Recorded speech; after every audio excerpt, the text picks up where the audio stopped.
G'day everyone, I'm the Red Scar. This is Red Scar Gaming. Today is game 3 with draft 8 of my Lost Cabin to Vixalan.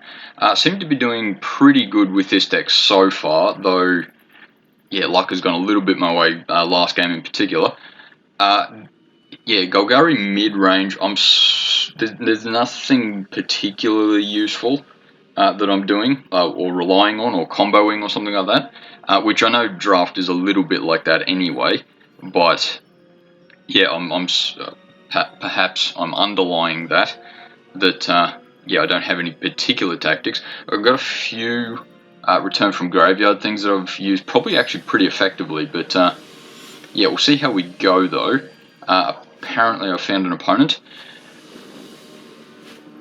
and my opponent is CDFC. Okay, I'm assuming that stands for something like Compact Disc for Charlie.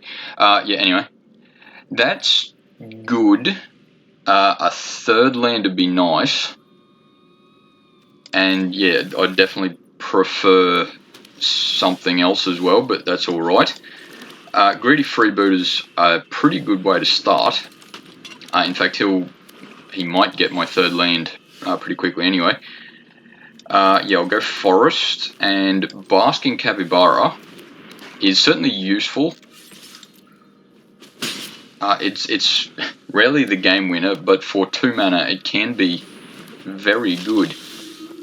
2/4 Death Touch. Okay, well, let's get rid of that with Tithing Blade. Tithing Blade seems to be very useful for me in general. Good game. Okay, did he give up already? Let's attack with everyone.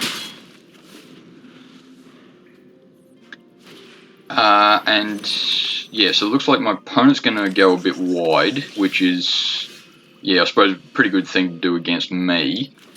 I'll play Forest, and I think I'll actually play Compass Gnome, because I'll grab a Swamp. Yeah, grab a Swamp, and then grab another Swamp with Promising Vein.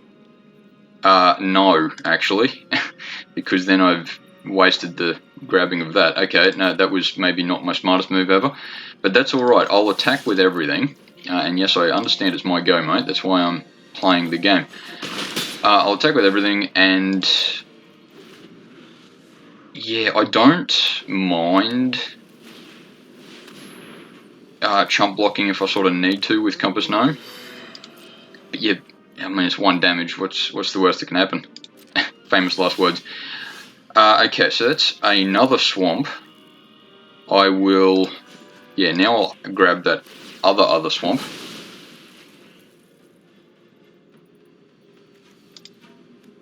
Come here. And yeah, I can play Deep Goblin Skulltaker, who's going to essentially enter as a 3/3.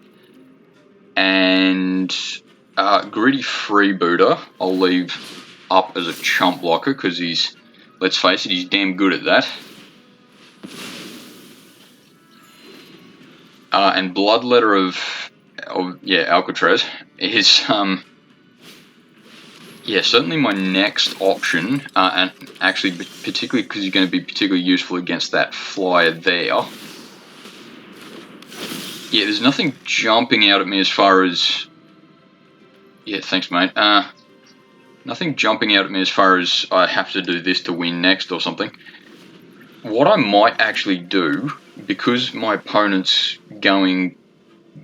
seemingly going pretty wide, and at least initially I don't have anything particularly large, I might actually transform Tithing Blade, sack... Yeah, no, I was going to say sack Freebooter to do it, but I think I'll play Skulltaker, and because of only got the spare mana now, I may as well play Echo of Dusk as well. I'll do the whole Tithing Blade thing, sack Freebooter, put a 1/1 counter on the 2 Skulltakers, and I think I don't mind attacking with both the Skull Takers next turn,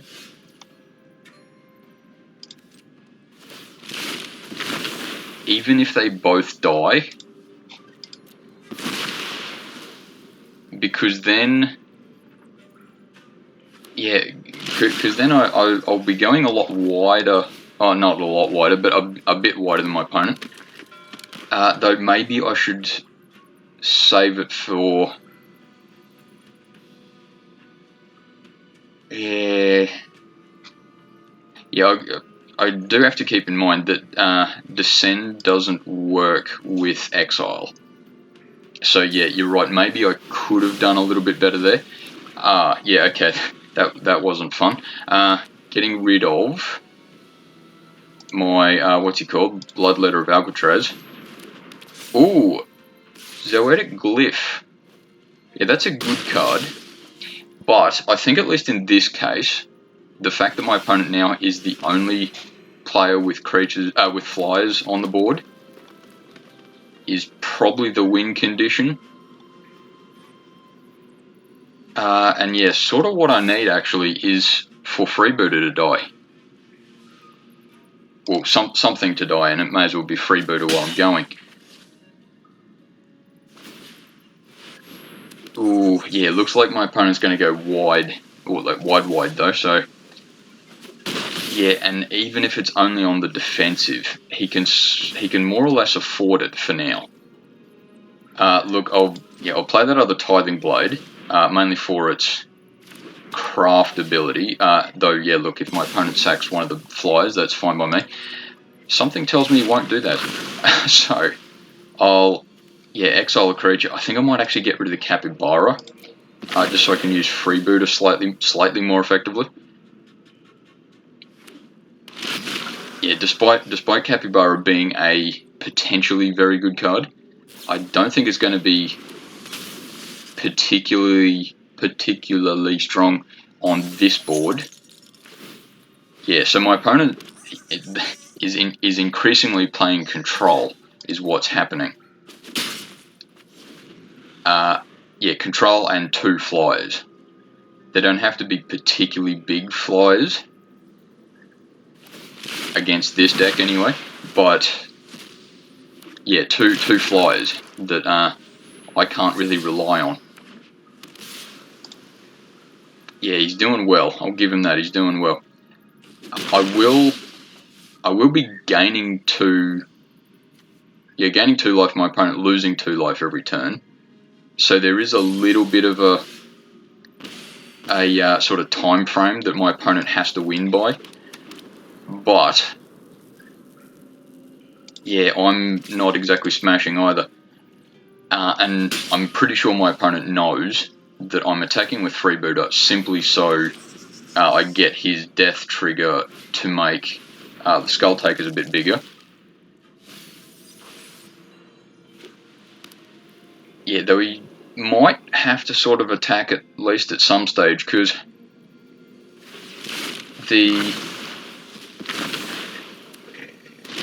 though he's got a 6/6 now, so he might be able to do that quite effectively. My opponent probably can't just wait the whole game out, but he's not doing terribly either. That Discover 4 will hopefully be very useful to me. That will be very useful to me, because I go Whitelist Final Strike, take out the biggest flyer,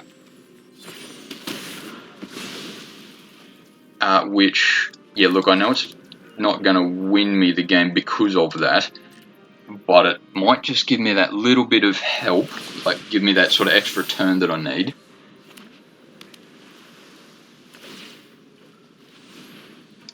Yeah, so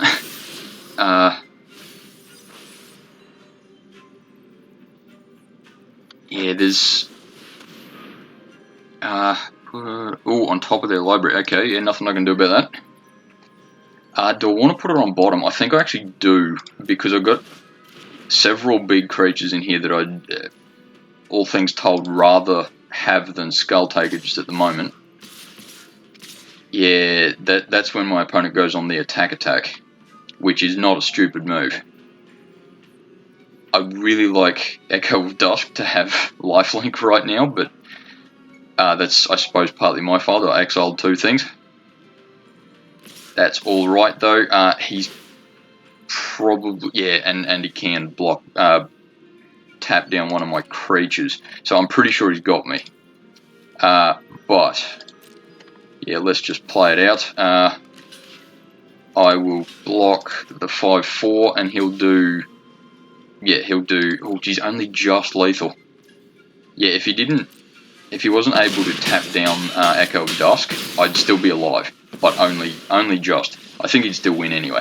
Okay, so it's basically my opponent went wide and played control. Yes, I did have fun, though I'll admit control is not my favourite opponent. But anyway, that's all right. I'm not going to hold it against you, mate. Okay, well, thanks for watching that one. And I suppose the only thing I'm slightly disappointed with my deck is that I didn't get any of my bigger sort of win condition sort of stuff. But yeah, anyway, that's me complaining minorly. Anyway, thank you very much. See you next time.